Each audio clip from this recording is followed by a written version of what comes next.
ये कहानी है सेंटिला नाम की एक लड़की की, जो नागालैंड की है। वो बड़ी होकर एक पॉट मेकर, मटका बनाने वाली बनना चाहती है, ठीक अपनी माँ और नानी की तरह। लेकिन उसकी माँ अरेनला चाहती है कि वो वीवर, बुनकर बने। ये कहानी है स्ट्रगल की, सीखने की लगन की और उस मिस्टीरियस मोमेंट की जब एक कला खुद ब खुद किसी के हाथों में आ जाती है। ऑथर टेम्सुला आओ, नागालैंड की जानी मानी लेखिका। जब से सेंटिला इतनी बड़ी हुई कि वो अपनी माँ के साथ खेतों और जंगलों में जा सके, तब से उसने सपना देखना शुरू किया कि वो एक दिन पॉट मेकर बनेगी, बिल्कुल अपनी माँ और दादी नानी की तरह। लेकिन उसकी माँ एरिनला का सपना अलग था। वो चाहती थी कि सेंटिला वीवर बने, यानी कपड़ा या शॉल बुनने वाली। यहाँ एक क्लासिक कॉन्फ्लिक्ट है, बच्चे का सपना वर्सेस माँ की इच्छा। जिन दिनों उसके माँ बाप खेत में जाते थे और सेंटिला घर रहती थी, वो चुपके से एक्सपर्ट पॉटर्स के पास जाती थी और उन्हें काम करते देखती थी, सीखने की कोशिश करती थी। शुरू में वो पॉटर्स हंसते थे, उन्हें लगता था ये छोटी लड़की है, कुछ दिन में भूल जाएगी। आउट ग्रो हर चाइल्डिश पैशन, यानी उन्हें लगा ये बस बचपन का शौक है जो जल्दी खत्म हो जाएगा। लेकिन सेंटिला का जुनून बचपना नहीं था, वो सच्चा था। ओवरहर्ड यानी जानबूझकर नहीं, बल्कि अनजाने में सुन लेना। अरेनला अपने पिता से सेंटिला की शिकायत कर रही थी कि वो वीविंग में कोई इंटरेस्ट नहीं लेती। फिर उसने पॉट मेकिंग को लेकर अपना दुखड़ा रोया। नदी किनारे जाना पड़ता है, 16 किलोमीटर दूर, जहां ग्रे और रेड क्ले मिलती है। शियर ड्रॉप, खड़ी ढलान से नीचे उतरना पड़ता है नदी के किनारे तक, बहुत खतरनाक। भारी लोड उठाकर वापस चढ़ना पड़ता है, पीठ दर्द करती है। बैम्बू सिलेंडर्स में क्ले को पीसना यानी पाउंड करना पड़ता है। ये बहुत थका देने वाला काम है। कई बार थकान से मोल्ड गिर जाता है और फिर से शुरू करना पड़ता है। महीनों की मेहनत के बाद मिलते हैं बस कुछ रुपए। माँ कह रही है, इतनी मेहनत, इतना दर्द, और मिलता है सिर्फ पिटेंस यानी थोड़े पैसे। इसके कॉन्ट्रास्ट में अरेनला वीविंग के फायदे गिनाती है। घर के अंदर होता है, हर मौसम में होता है, कम समय लगता है, ज्यादा पैसे मिलते हैं। सेंटिला फिर भी पॉटर्स के पास जाती रही। वो गौर से देखती थी कैसे क्ले को पानी में मिलाया जाता है और कूटा जाता है। पॉटर अपना लेफ्ट हैंड क्ले के लंबे टुकड़े में डालता है। वो उसे घुमाते हुए राइट हैंड में स्पैचुला से शेप देता है। Tap tap of the spatula was music to her ears. Spatula की टैप टैप की आवाज सेंटिला को संगीत जैसी लगती थी। ये दिखाता है उसका कितना गहरा प्रेम था इस कला से। उसकी आंखों के सामने एक बेडौल मिट्टी के ढेले से सुंदर मटका बन जाता था। ये उसे जादू जैसा लगता था। 2-3 दिन बाद बर्तनों को फाइनल शेप दी जाती थी और उनकी क्वालिटी चेक होती थी। फिर उन्हें धूप में सुखाया जाता था। इसके बाद उन्हें किल यानी भट्टी में लाद दिया जाता था, हे और सूखे बांस की परत पर, और ऊपर से भी वही लेयर। फिर आग लगाई जाती थी। आग का ध्यान बहुत जरूरी था। ओवर फायरिंग, ज्यादा आग, बर्तन जल जाएं। अंडर फायरिंग, कम आग, बर्तन कच्चे रह जाएं। दोनों केसेस में पूरा बैच बर्बाद।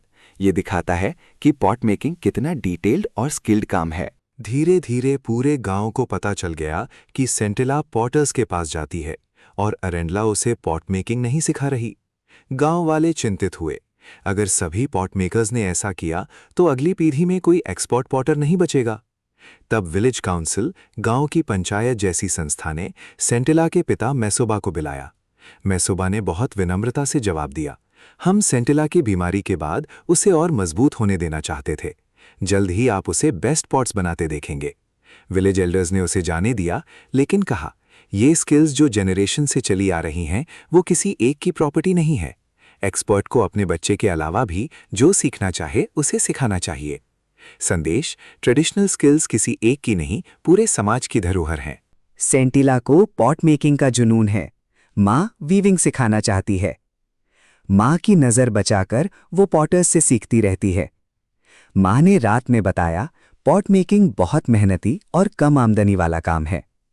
विलेज काउंसिल ने कहा, स्किल सबकी धरोहर है, अगली पीढ़ी को सिखाना जरूरी है। अगले साल अरेनला सेंटिला को नदी किनारे ले गई। उसने सिखाया डाव से क्ले कैसे खोदते हैं, बास्केट में लोड करके कैसे लाते हैं, ट्रफ में भिगोना और बैम्बू सिलेंडर में ठीक मात्रा में भरकर पीटना यानी पाउंड करना। सेंटिला ने जल्दी सीख लिया, क्ले को मैलिएबल डो यानी गूंधी मिट्टी जैसा बना दिया। लेकिन जब उसने पॉट को शेप देने की कोशिश की, वो ढेले को ठीक से पकड़ भी नहीं पाई। माँ बस कोने में बैठकर देखती रही। सेंटिला शर्म और फ्रस्ट्रेशन से सिर झुका लेती थी। तब अरेंला आती और उसी ढेले को एक सुंदर मटके में बदल देती। ये सिलसिला लगभग 1 साल तक चला, पर सेंटिला कुछ नहीं सीख पाई माँ से। अगले साल सेंटिला मैच्योर बड़ी हुई। उनके ट्राइब की परंपरा के अनुसार उसे कुछ रातें गर्ल्स डॉर्मिटरी में रहने भेजा गया। वहां की सुपरवाइजर थी ओन्यूला, एक काइंड मिडिल एज्ड विडो। वो सेंटिला की घर की तकलीफ जानती थीं और उसकी मदद करने की ठान चुकी थीं। एक शाम जब बाकी सब म्यूजिकल इवनिंग में गए और सेंटिला अकेली रह गई, ओन्यूला ने देखा कि सेंटिला चुपके से अपनी बास्केट से क्ले और टूल्स निकाल रही है। ओन्यूला ने देखा सेंटिला की कोशिशें क्लमजी अनाड़ी थीं, क्योंकि वो बहुत टेंस तनावग्रस्त थी, इसीलिए क्ले सही शेप नहीं ले रही थी। जब थक कर सेंटिला ने बेढंगा ढेला जमीन पर गिरा दिया, तब ओन्यूला आई और बोली, चिंता मत करो, मैं तुम्हें परफेक्ट पॉट बनाना सिखाऊंगी। ओन्यूला ने एक ब्यूटीफुल पॉट बनाकर दिखाई। फिर सेंटिला ने कोशिश की और इस बार उसमें एक कॉन्फिडेंस था जो पहले कभी नहीं था। उसने एक सुंदर पॉट बना ली, लेकिन ओन्यूला ने कहा, मुंह गलत है। सेंटिला फ्रस्ट्रेट हुई। ओन्यूला मुस्कुराई और बोली, अगली बार माँ को ध्यान से देखो जब वो पॉट का मुंह बना रही हो। यहाँ ओन्यूला एक वाइज मेंटोर की भूमिका में है। वो खुद सब नहीं बताती, बल्कि सेंटिला को ऑब्जर्व करना सिखाती हैं। अगली बार पॉट मेकिंग सेशन में सेंटिला ने बहुत ध्यान से माँ को ऑब्जर्व किया। लेफ्ट हैंड कैसे होल्ड करती हैं, पॉट का माउथ बनाते वक्त रिदम कैसे स्लो करती हैं, एक इलॉन्गेटेड लंबा डो का टुकड़ा जोड़कर रिम कैसे बनाती हैं। फिर एक ब्राइट सनी डे आई। अरेनला ने कहा, जितने ज्यादा बर्तन बन सके बनाओ, वरना सुखाने के दिन कम पड़ेंगे। अरेनला ने जल्दी एक बैच बनाया, फिर कहा, मेरे सर और पीठ में दर्द है, तुम करो, और चली गई। सेंटिला ने झिझकते हुए शुरू किया और फिर कुछ मैजिकल हो गया। Like a sprinter who had suddenly found momentum, जैसे एक दौड़ने वाले को अचानक अपनी रफ्तार मिल जाए, सेंटिला एक के बाद एक पॉट बनाती रही, उसी स्पीड और डेक्सटेरिटी से जो उसने माँ में देखी थी। अंत में जब उसने देखा उसकी रो माँ से सिर्फ एक कम थी, वो करीब करीब बराबर थी माँ के। जब सेंटिला खाना खाने घर में जाती है, माँ अरेनला को जमीन पर पड़ा पाती है। वो सांस नहीं ले रही थीं। सेंटिला दौड़कर गांव वालों को बुलाती है। अगले दिन जब अरेनला की बॉडी घर से निकाली जा रही थी, सेंटिला चिल्लाई, माँ, मैंने नहीं चाहा था कि ऐसे हो, ये बस मुझे आ गया, मुझे माफ कर दो। ये सुनकर किसी को समझ नहीं आया, सिवाय ओनोला के। ओनोला को सहज ही समझ आ गया कि कुछ महत्वपूर्ण हुआ है। ओनोला ने वापस जाते वक्त देखा कि वर्कशेड का दरवाज़ा थोड़ा खुला था। वो अंदर गई और अचानक रुक गई। अंदर 2 नीट रोज थी नए बने, अभी गीली बर्तनों की, साइड बाय साइड। ओनोला को एक बैच को दूसरे से अलग नहीं कर पाई, दोनों बिल्कुल एक जैसे थे। वो बहुत देर तक वहां खड़ी रही, जैसे कोई नई घटना को एब्जॉर्ब करने की कोशिश कर रही हो।